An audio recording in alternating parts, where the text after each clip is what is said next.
Welcome back to our series that we're putting together for the Christadelphian video service on myths and facts about Israel and Gaza. And we're trying to understand what's happening in the Middle East and to undo some of the false things that are being said and the propaganda that is being disseminated in the world today, particularly by Hamas, but every nation at war is capable of propaganda. Remember, we started with these words. The Apostle Paul predicted that in the last days, evil men and seducers would wax worse and worse, deceiving and being deceived. And the Greek word there, translated waxing worse and worse, means being lengthened and lengthened and lengthened, like you would actually take a piece of metal and under heat you would lengthen it, as a blacksmith would do. And it has that concept of the truth will be stretched further and further and further out of shape. And we've got to watch out for fake news. We've got to watch out for all the untrue opinions that are on Facebook and YouTube and being broadcast even on our media reporting agencies. So we can't be deceived by the propaganda that's out there. Now, our position on Israel, we want to just state it very clearly again, we are not political Zionists. We're not here to cheer for the state of Israel when they have victories.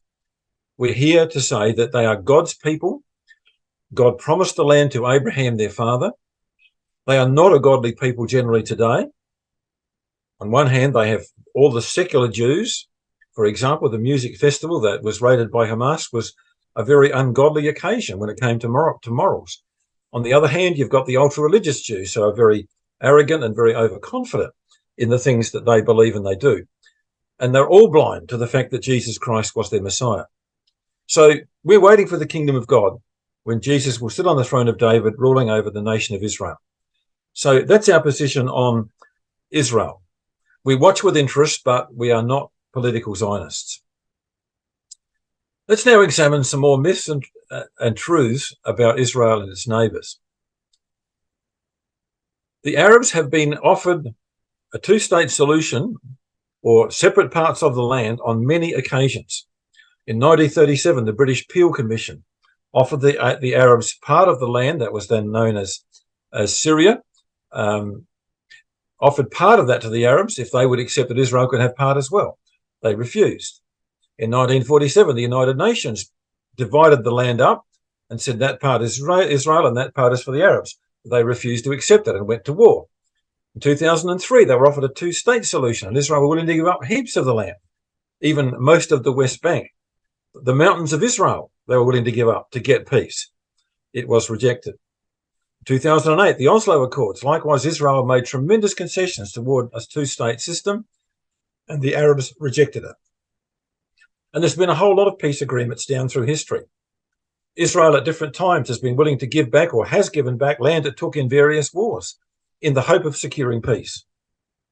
But in every case, the Palestinians, the PLO, the Hamas movement, the Fatah movement, have always refused to acknowledge that Israel can even exist, and they have reneged on all the agreements they actually signed. In other words, they've backed off. They've not kept their part of the bargain. So they've been offered their own state many, many times, but they're entirely devoted to the destruction of Israel completely. So we're looking here at the land of Israel today. This is a summit that was held in Khartoum, which was over in North Africa, after the Arabs had tried to destroy Israel in 1967, and they had lost the Six-Day War. Israel now had control of the West Bank totally, of Gaza, of the Sinai Peninsula, of the Golan Heights. They had almost trebled their area of land that they now controlled because the Arabs had united to try and drive them into the sea. So here they were now faced with a greatly expanded and a very powerful Israel. What did the Arabs do? Well, they sat down in Khartoum and they said three things: no peace with Israel, no recognition of Israel, no negotiation with Israel. And they were the three principles that guided the Arabs for the next 40 or 50 years and still are guiding them today. Although some nations now like Saudi Arabia, the Gulf states, are talking to Israel about economic ties. Over the years, different people have broken away from that. President Sadat of Egypt tried to make peace with Israel and was soon assassinated. And other leaders have tried to discussed with Israel at various occasions, and always end up those decisions are reversed. I want to talk about one of the terrible things that the Jews are accused of by Hamas. Hamas and the Palestinian supporters say Israel commits ethnic cleansing. So claims are made that ethnic cleansing is conducted by Israel, which means driving people out of their land, and genocide, which means murdering people based on race alone. So these are state solutions to get rid of people by either expelling them from your territory or by murdering them because they are of a race that you don't accept. And they accuse Israel of doing this. They use these very emotional terms because they want to attract world sympathy. But these claims ignore the facts. Let's talk first about ethnic cleansing. Ethnic cleansing is where a dominant race decides to expel or even murder another minority race in its country. This has happened down through the centuries in many, many countries where, because of perhaps the minor race being troubling to the major race, they decide to rid themselves of these people. In Australia, we took in so many Vietnamese after the Vietnam War. They have, by and large, become very, very good citizens. In fact, our governor in South Australia recently was a Vietnamese refugee. They have assimilated, and they haven't caused any trouble in our country because of their political views. But we could, at some stage, decide we don't want the Vietnamese and get rid of them all. That's what ethnic cleansing is. So are the Jews guilty of ethnic cleansing? Have they deliberately expelled people because they're of a different race? Well, here are some facts. When Israel became a state in 1948, there were less than 200,000 Arabs in the land. Today, in the land of Israel, there are 4.5 million. That's not ethnic cleansing. No local inhabitants have been expelled, except in a few cases where the homes were being used for terrorism purposes. In those cases, as in the West Bank, Israel brings in the bulldozers and destroys those homes that allowed themselves to be used for terrorist purposes. But no one has been expelled. No one's been shot over the border by Israel into other countries. There is no ethnic cleansing going on in Israel. They've always tried to live at peace with the Arabs. They supply many of the Arabs with employment. Israel is a booming economy, and many Arabs get good jobs in Israel. And here's a fact that most people have never heard of. Israel accommodates 200,000 Arab Christians in its population. Those people are most unwelcome in most Arab countries because they do not tolerate Christianity. But Israel has accommodated 200,000 Arab Christians. That's not ethnic cleansing. Before the Hamas attacks in October, about 20,000 from Gaza crossed daily to paid jobs in Israel. Very sadly, many of those people, it now turns out, were spying for Hamas on where military establishments were in Israel, and that information was used against Israel. I just wonder how many of those people will ever get their jobs back. Hamas don't care about that. Israel has been supplying to Gaza electricity, clean water, and fuel for many years. It's incredible to think that Hamas having attacked Israel and killed 1,200 Israelis and taken hostages, that they would then complain that Israel cut off the electricity and clean water and fuel they've been giving the people of Gaza for many years. Amazing, isn't it? Israel has supplied all those things to the people of Gaza who want them destroyed. It just shows you who is guilty of ethnic cleansing. Jews volunteer to take sick people from Gaza into Israel for serious operations. There were a whole lot of Jews who lived on the borders of Gaza who would regularly go into the hospitals in Gaza, take very seriously ill people to Israel, where they would be treated by the top Israeli doctors free of charge in Jewish hospitals. What happened to those people who were helping the people of Gaza?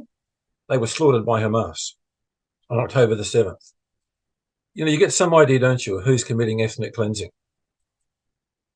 Now, here's a very, very interesting chart. On the left-hand side, you have the number of Jews that existed in the countries, the Arab countries of the Middle East. And this is only the first few that we could list. In these Arab countries, there were lots and lots of Jews before 1948. Morocco had 265,000, Libya 38,000, Iraq 135,000, etc. Morocco, of 265,000, now has 2. Libya of 38,000 has 0. Iraq of 135,000 Jews has 7. Algeria, 140,000 Jews, has less than 50. Egypt, 750,000 Jews in Egypt, about 100 today. Tunisia, 105,000, about 1,000. Lebanon, 5,000, less than 100. Syria, 30,000, today about 30. In 1949, when the Arab nations lost the war against the newly founded Jewish state, 800,000 Jews were expelled from Arab countries. Who commits ethnic cleansing? It is not the Jews, it's the Arabs. Don't ever let anyone convince you the Jews are conducting ethnic cleansing. Well, look at these facts. Does this sound like ethnic cleansing? There are 2 million Arabs inside Israel. So forgetting about Gaza, there are 2 million Arabs that live in the state of Israel. It's actually 21% of the population of the nation of Israel. 1.6 million of those Arabs are citizens of Israel. That's right, they are citizens of Israel. They get to vote for the Knesset, the parliament. Israel is the only democracy in the Middle East, the only one. And from 1949 onwards, when the state was established, Arabs were able to vote in Jewish elections. Contrast Hamas. When an election was held, which is very rare, in Gaza in 2005, the people of Gaza voted for Hamas to be their government. The first thing they did, cancel future elections. No voting's ever been occurred since, and they now rule as a dictatorship in that land. Inside Israel, the Arabs get to vote, and they have 10 elected members in the Jewish parliament. Can you imagine any Arab nation letting a Jew even stand for their parliament? The Jews have 10 Arabs in their parliament. Over the years, they've had over 200 Arabs in their parliament. So charges of Jewish ethnic cleansing are therefore totally false. What the Palestinians should be talking about is something they never mention. That in 1971, Jordan ethnically cleansed all those refugees who voluntarily left Israel in the 1949 war and came into Jordan for temporary accommodation until they could go back. In 1971, Jordan had enough of them, and they ethnically cleansed all the Palestinians out of Jordan and sent them off to Lebanon. All the Hamas supporters, all the people who supported the PLO were got rid of by the country of Jordan. That's ethnic cleansing. That's their Arab brothers. And why is it that no Arab nation, whether it be Jordan or Egypt or Syria or Saudi, not one Arab nation is offering to take one single refugee from Gaza? They don't want them. And yet they accuse the Jews of ethnic cleansing. What about genocide? Now, genocide is where you have a state-organized extermination of a race or people. And of course, the great genocide in the world's history has been Hitler's attempt to get rid of all the Jews in the world. It was called by the Nazis the final solution to murder all the Jews. So between 1939 and 1945, some 6 million Jews from all over Europe were, and also they rounded up gypsies and a few other people as well, and murdered by the Third Reich. And of course, you see the death camp at Auschwitz there, as the trains would come in and they would be unloaded and then they would be sent to the gas chambers or worked to death. Here's a picture, the world famous picture of the Nazis rounding up Jews for traveling off on the trains to the death camps. When they arrived at the death camps, there would be a selection. There would be doctors on the platform. Anyone deemed fit enough to work would be allowed to live until they starved to death or then died of disease. But people like older people, most women, most young children were sent straight to the gas chambers. And then they would be burnt. They came in cattle trucks, sometimes traveling for days in those cattle trucks, only room to stand in them. And they would arrive and they would be then immediately sent off and deceived into thinking they were getting a shower when they were actually being undressed to be gassed. And then they would have these prisoners who would be working to shove bodies into the ovens that burn night and day. And that's how they disposed of the bodies. I've personally been to the Dachau concentration camp and seen these ovens. I've actually stood in the gas chamber where people were murdered, and I've seen the mountain of ashes behind the crematorium. It happened. Don't ever let anyone tell you it never happened. You ought to know that Mahmoud Abbas, who's the head of the Fatah movement, the leader of the West Bank politicians, he actually did a thesis in Russia, in university, to try and show that the Jews caused themselves to be put through the Holocaust, that they actually provoked it. And no wonder when we get supporters of Hamas at the Sydney Opera House chanting "Gas the Jews." Incredibly, in Australia, not one person was arrested for that hate speech. But, you know, that anti-Semitism is just there under the surface. So that's what happened. That's genocide. When the Allied armies got into those death camps, this is the sort of scene they came across. Thousands and thousands of unburied bodies. That's genocide. That's what Hamas would do if they got the chance. They would kill every Jew and remove them from the face of the earth. Now, when you go back to the Second World War, the spiritual leader of the Arabs that lived in what they called Syria was a man called Hajj Amin al-Husseini, and he was appointed by the British as the Grand Mufti of Jerusalem. He was the Muslim spiritual leader. In World War II, he actually went to Germany and lived in Germany and was very friendly with Adolf Hitler and the Nazi regime. And they got him to make Radio Berlin broadcasts supporting the Nazi final solution policy of killing every Jew. And these are the exact words of one of his broadcasts. Arabs, rise up as one man and fight for your sacred rights. Kill the Jews wherever you find them. This pleases God, history, and religion. This saves your honor. God is with you. Germany lost. And so after the war, in 1946, this is what he said. Allah has bestowed upon us the rare privilege of finishing what Hitler only began. Let the jihad begin. Murder the Jews. Murder them all. Very religious man, this man, isn't he? Very, very kindly religious person. But you see, there's the anti-Semitism. There's the cooperation with the Nazis. And here are photographs of the Grand Mullah in the Mufti of Jerusalem with the Germans, with Heinrich Himmler, who was the architect of the final solution plan, and with Adolf Hitler. You get some idea, don't you, of a common cause to eradicate every Jew from the face of the earth between some of these Arabs and the Nazis. Well, are the Muslims tolerant? No, they're not. 2 million Christians have had to flee from persecution in Iraq. They've become refugees in other countries. Nigeria has expelled many thousands of Christians. But amongst the Arabs, there are two different types of Muslims. There are Shias and there are Sunnis. And they hate each other. And they commit terror bombings on each other. So you will find that in Iraq, somebody will blow up a mosque of the Sunnis, and then you go over somewhere else and somebody will blow up a mosque of the Shias.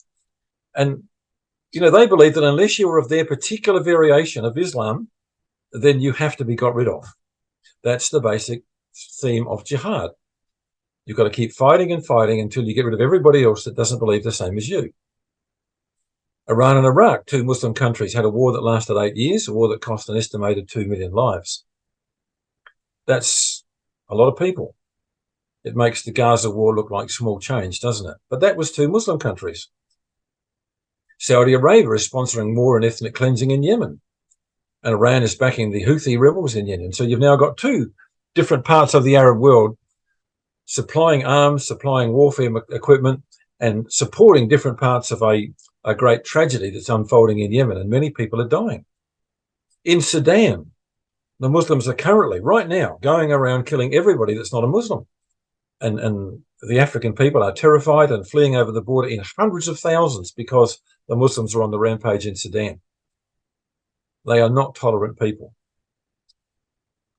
Well, the European countries, in their idealism through the EU, decided to take in refugees. And because the United Nations calls every Palestinian a refugee, a lot of the European nations said, we'll do the right thing, we'll take them in and give them a home, and we'll give them even citizenship. Well, they did that. And of course, now they're faced with crime and terrorism and hatred on their streets. They have riots, they have anti-Semitism thing going on in their countries. And at least Sweden and Denmark are greatly regretting their decision, as are Germany, Holland, and France. In fact, in Holland, they have just elected a completely right-wing government that says they will not take any people of a Muslim refugee status into their country. You've got Poland that says they will take in any refugee but not Muslims. And so, people are finding out that the Muslims are people that are very dangerous to have in your country. What did the Muslims bring to the world? They brought terror to the world. The PLO brought in this concept of terrorizing people by attacking civilians. And so we have plane hijacking, suicide bombings, culminating, of course, as we saw with Al-Qaeda in 9/11 in America, where they took down 2 buildings and several planes. That's the signature of Muslims. They'll use any means involving as many citizens as they can get their hands on to kill those that they hate. Interesting cartoon about the things that this man will leave to his son. Of course, suicide bombers were a great danger in Israel in what was called the Intifada, the uprising, where the Palestinians decided to get onto buses, loading themselves up with dynamite and other explosives, and then blowing up the whole bus, including themselves. Again, the Muslim religion promises them great rewards in heaven if they do that. Funny thing is, you never ever see the mullahs, the religious leaders, leading the way in suicide bombing. They always send off the ignorant, the poor people, the deluded people to do the bombing and blow themselves to pieces along with Jews. So that's the Palestinian legacy. What they did in the 1960s and 70s was to start this terrible thing of terrorism. They started hijacking planes, and they would fly them to places in Syria, in Uganda, into northern Jordan, and they would land them in the desert. And then they would negotiate with the hostages that were there for the things that they wanted out of other nations, particularly against Israel. And finally, they would blow the planes to pieces. So here was the pirates of the sky. The PLO started this terrorism in the world. Here again is these planes that were later blown up in the Arab desert. The Palestine Liberation Organization has been responsible for so much terror worldwide since the 1960s. The 1972 Olympics, they went to the Olympics, something that the world has always treasured as a celebration of national get-together, of goodwill. Well, not with the Arabs. They went in there and they captured 17 Israelis and killed them. And it was a massacre at the Olympic Games. Then you have the unleashing of the bus bombing. So right through Israel, buses were blown up by people loaded with themselves with bombs, and they blew up the whole bus. And then in 1976, they captured an Air France plane and took it to Entebbe in Uganda, where the Ugandan leader, Idi Amin, was making a big note for himself about negotiating for the hostages. Really, he was working with the Palestinians all along. In the end, the Jews raided the place and got their captives out. It was a remarkable thing. You might have heard of the book and the film 90 Minutes at Entebbe. And it's just a case where the Jews had to go and rescue their own hostages because the Arabs were negotiating with them. So the Palestinians have brought to the world terror. Why is Israel so hated by the Arabs? Well, Arab hatred comes from their holy book, the Quran. Even though that book says that God gave the land to the Jews, it also says things like this: all Jews are the sons of apes and pigs. So you can see that there's a racial prejudice there. And tragically for Muslims, all non-believers, that's anybody that's not of their particular version of Islam, it's all Christians, it's all people who don't believe in any God, have to eventually be killed because they will only accept their particular version of Islam as being acceptable. So Sunni Muslims hate and kill Shia Muslims and vice versa. You see, that's the problem we've got here. Religious fanaticism doesn't know any moral boundaries. It doesn't care about civilians. It doesn't respect the rules of war. It says whatever I do for the cause is justified. I can murder women and children and feel totally justified because I'm fighting for a just cause, a religious cause. And I will use people as human shields while I make war.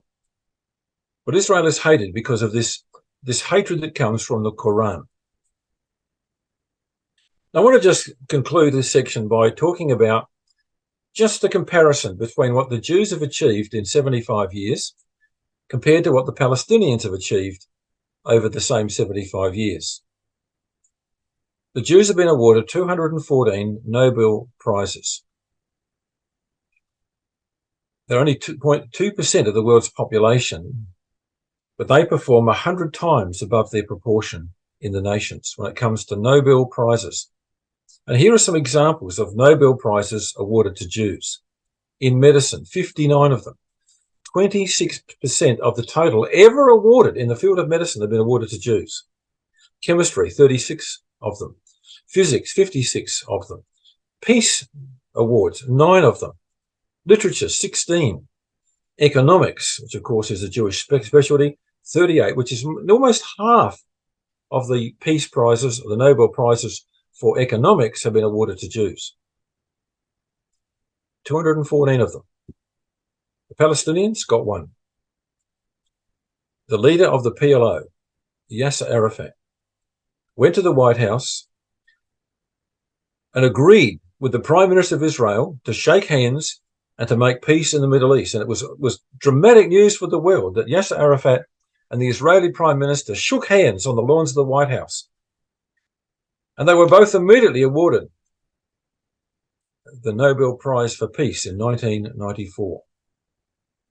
He went home and tore up the agreement, ignored it, rejected it, and went back to the destruction of Israel. That's the only ever Nobel Prize that a Palestinian has claimed. Well, think of the contribution to world progress. The Jews have led the world in so many areas. Start-up technology. You know, the Jews are fantastic at inventing things, in refining things, in improving things when it comes to technology. In physics, dry land irrigation, swamp reclamation, horticulture. You know, they developed salt-resistant fruit trees so that they could actually use water that was coming from bores and even from the sea to actually water those trees. They excelled themselves in tree planting to make up for what the Turks had done in desolating the land. They excel in science, chemistry, economics, medicine, and tourism. And for a tiny nation of less than 9 million people, they're regarded as perhaps the 5th most powerful military machine in the world. They have nuclear power plants and very likely nuclear weapons. And so the Jews have made very, very great strides in their 70-odd years of being in that land. What have the Palestinians contributed to the world? Just 2 things: terrorism, plane hijacking, suicide bombings, hostage taking, the murder of civilians, and forcing all of the whole world to undergo enormous security restrictions at airports. You know, before the PLO came along, you could walk into an airport, onto your plane, and nobody checked anything. Now everything has to be checked, x-rayed. You know, there's all these great long lines to get through the checking to get on the plane. And it's all because of the PLO and their approach to using citizens as weapons of war. So all of us have to face the consequences of PLO terrorism. And then we have the United Nations. There's absolutely no doubt that even though they voted for the state of Israel, the United Nations now is full of jealousy and envy for the success of the state of Israel against all the odds. Most people have never heard of this, but it's amazing. The United Nations has 2 refugee organizations, one for the millions of refugees worldwide in so many countries, and one special one just for Palestinians called UNRWA. So there are a special category of what they call refugees, and they're only the Palestinians. The United Nations uniquely allows all successive generations of people claiming to be Palestinians, that's children and grandchildren, are immediately classed as refugees, even though they're now 3 and 4 generations away, and they're happily settled and safe and not being driven out of their countries, not having to want for food. They're still called refugees because they don't have the land they want, which is the land of Israel. What happened then in the good times when the EU was trying to do the right thing about refugees? They said, we've got to open our borders to refugees. So Denmark said, oh, you Palestinians are classed as refugees by the United Nations. Come up here and we will protect you. Well, they got to Denmark, they got their citizenship, and promptly went home to Gaza to celebrate. Are they refugees? No, they just take advantage of the stupidity and the idealism of some of the European nations. The United Nations has passed hundreds of anti-Israel motions, condemning Israel for every single thing you can think of. But you never see a motion criticizing the Arabs, North Korea, China, or Russia. They never get anywhere. Israel is always being condemned by the United Nations. Just think of what's going on in Ukraine. Have you seen the Security Council motion against Russia? Have you seen even a United Nations motion condemning Russia for killing civilians in Ukraine? It was the same in Chechnya when the Russians went in there and killed 400,000 of their own citizens. Nobody raised a finger. But Israel is always being criticized and condemned by the United Nations. It just shows you how unfair the situation is. It's incredible that you have so many nations now condemning Israel for the fact that civilians are killed when you have to go to war to get rid of Hamas. Israel always gives warnings of raids. They try and evacuate areas that they're going to invade in Gaza, and they provide escape corridors for civilians. But in Ukraine, Russia can send over missiles. They just sent over a huge number of missiles the other day into Ukraine, and drones to try and kill civilians. Nobody bats an eyelid. That's just something that the world accepts. But Israel is put to a much higher level of accountability than every other nation when it comes to their warfare. But here are some things about what happened in World War II. Russia murdered by starvation about 300,000 German soldiers. The majority that were captured at Stalingrad died of cold and of hunger. About 5,000 of the 300,000 got to go home. America dropped 2 nuclear bombs on 140,000 civilians in Nagasaki and Hiroshima to force a surrender by Japan and so shorten the war. They were civilians. Were the United Nations then putting up terrible condemnations against the Americans for bombing civilians? Before that, they set Tokyo alight with firebombing in 1945, killing 100,000 in one night because the city of Tokyo was built mostly of wood and paper. And they set it alight with firebombs. 100,000 died in one night. Germany bombed civilians in London and other cities to demoralise the Republic of Britain. So what did the Allies do? They sent bombers over to destroy German cities full of civilians. 40,000 in one night in Hamburg. Dresden was levelled to the ground. And these are the nations that are now condemning the Jews when civilians are killed in war. The communist Chinese, well, they were estimated to kill 20 to 40 million people when they took over in China. These are the nations that are now lecturing Israel and forgetting their own history. We need to be aware of the facts because Israel suffers tremendous bad press from so many parts of the world who have very, very short memories about the things that they have done and are still doing. So here are our conclusions. Be very careful about Palestinian claims of occupation, genocide, Holocaust, and ethnic cleansing. They are generally totally false. Beware of propaganda, and that's from both sides of the conflict. The Jews, of course, are capable of propaganda as well. What we have to do is to keep our focus on the Bible and the big picture outlined in Bible prophecy. All these events around Israel are going to move the world closer and closer to the day that the Bible calls the time of trouble such as never was. And when that day comes, we are that much closer to the coming of the Lord Jesus Christ in great power. The warning for us, as those who do believe in these things, is that Christ could come at any time, even before these events finally culminate in the Battle of Armageddon. The Lord Jesus Christ said to us, "Behold, I come as a thief. Blessed is he that watcheth and keepeth his garments, lest he walk naked and they see his shame." So please, when you hear anything, when you hear the people bleating and repeating the claims of the Palestinians, check them out because many of them are totally mythical, false, and are lies. We need to see these things for what they really are, that we might be ready for the coming of the Lord and Saviour from heaven.